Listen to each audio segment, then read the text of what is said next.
Hello, my name is Paul Brewster, and welcome to Coffee with the Dead. In today's episode, we will be visiting the gravesite of the gambler himself, Mr. Kenny Rogers, an actor, singer-songwriter, and a triple Grammy winner. Kenny Rogers was born on August 21st, 1938 in Houston, Texas, during the Great Depression.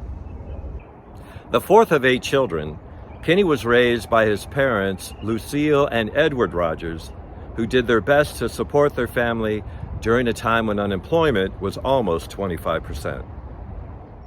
In 1949, at the age of 11, Rogers won a talent contest at the Texan Theater, marking the beginning of his illustrious music career. Less than a decade later, Rogers would have a top 100 hit that was just a little over 2 minutes long, called That Crazy Feeling. During this time, at the age of 19, Kenny would marry the first of 5 wives, Janice Gordon. Their marriage, which lasted less than 2 years, resulted in a beautiful daughter named Carol Lynn Rogers. Less than a year later, at the age of 22, Rogers would marry his second wife, Jean Massey. But this marriage would also end because of Rogers' music obsession and the mutual boredom that they shared for one another. Less than a year after that, at the age of 25, Kenny would walk down the aisle again for a third time in October 1963 and marry Margot Anderson. The third time's a charm for Mr. Rogers because it was during this period that he had another child, a son named Kenny Rogers Jr. A few years later, in 1967, Kenny, along with a few former band members from the Minstrels, put together a very successful group called the First Edition, which were responsible for a string of hits on both the pop and country charts, including Just Dropped In and Ruby, Don't Take Your Love to Town. Here's a fun fact. Mr. Rhinestone Cowboy himself, Glenn Campbell, played on Just Dropped In. Sadly, all good things must come to an end, because in 1975, his 12-year-long marriage to Margot was over. And less than a year later, his band, now named Kenny Rogers and the First Edition, would break up. Now it's 1976. You lived through the Great Depression and World War II, Watergate, and the Vietnam War. You're a father of 2, and you have 3 ex-wives. For the past 20 years, you've been a professional musician. You have a handful of hit songs, but you're on the wrong end of 30. So what do? You write a song called Lucille, and in 1977, you win everything.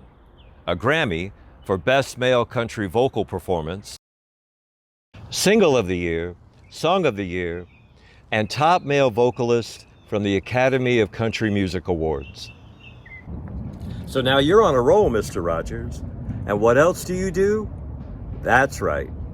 You get married for the 4th time to a beautiful actress from Athens, Georgia, named Mary Ann Gordon, who starred in such notable classics such as The Giant on Thunder Mountain, How to Stuff a Wild Bikini, and the memorable Rosemary's Baby. Mary Ann was also a cast member of Hee Haw. The timing of Kenny's 4th marriage clearly establishes a pattern. Write a hit song, get married, and have a baby. No hit song, no baby. This pattern would continue with his marriage to Mary Ann. As Mary Ann proved to be another good luck charm, because during their 16-year marriage, Kenny Rogers would win his next 2 Grammys, appear on TV almost a dozen times, and father his 3rd child, a son named Christopher, in December 1981. That same year, the hit song Lady, written by Lionel Richie, would reach number 1. 2 years later, in 1983, Rogers would once again strike gold with his follow-up smash hit, Islands in the Stream. A duet with Dolly Parton, which was written by the Bee Gees, which was originally intended for Diana Ross. For the next 2 decades, Rogers is on fire. He portrayed the gambler 5 times on TV, and he launched a restaurant chain called Kenny Rogers Roasterers, which are still alive and kicking in countries like Singapore and the Philippines. And Mr. Rogers released an impressive 22 albums. Yet in spite of all his success, Rogers would once again find himself where? You already know. In 1993, during the height of his fame and fortune, Kenny's marriage to Marianne would sadly come to an end. I use that adverb because here's a man who's now in his mid-50s, with all the money in the world, 3 children, and 4 ex-wives. Wait, the 90s aren't over yet. Because 4 years later, on the brink of turning 60, Rogers would once again walk down the aisle and marry his 5th wife, Wanda Miller, who was 28 years younger than Kenny. At the very beginning of the 21st century, Kenny would find himself back at the top of the charts with the hit single, Buy Me a Rose. So you know what that means. In 2004, at the age of 66, Kenny and Wanda would welcome twin sons, Justin and Jordan Rogers.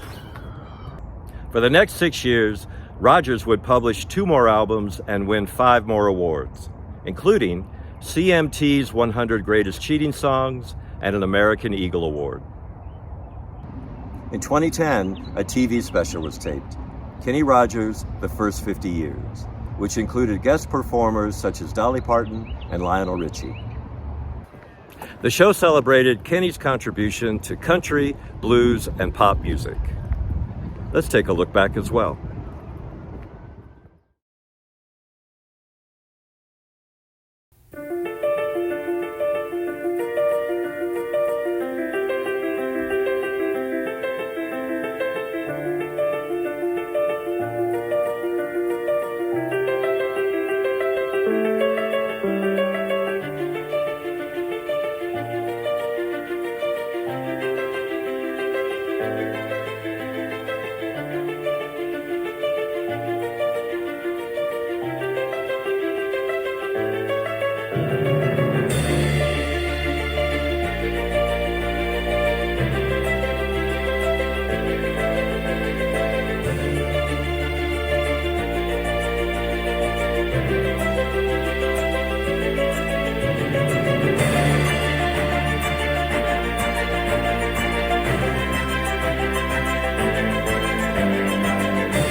In 2013, Rogers was inducted into the Country Music Hall of Fame. That same year, he released his 63rd album, You Can't Make Old Friends. In 2015, Rogers announced his retirement tour. And on October 25th, 2017, Kenny would play his final concert in Nashville at the Bridgestone Arena, where he was joined by such greats as Reba McEntire, Chris Stapleton, and the Oak Ridge Boys. Dolly Parton would also join Kenny on stage.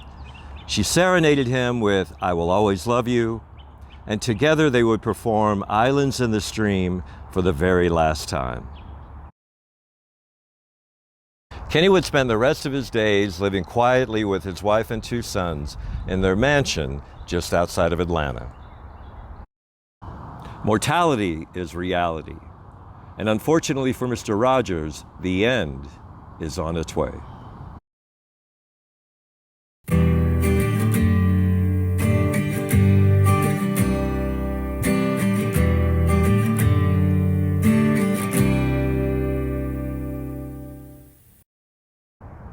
Kenny Rogers died here at his home in Sandy Springs on March 20th, 2020.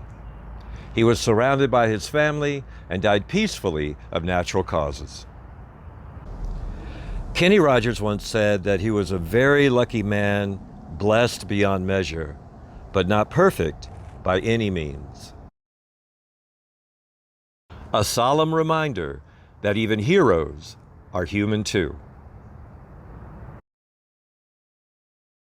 Against all odds, Kenny Rogers, a Great Depression baby, ironically known as the Silent Generation, would become one of the greatest crossover artists of all time. What are you waiting for?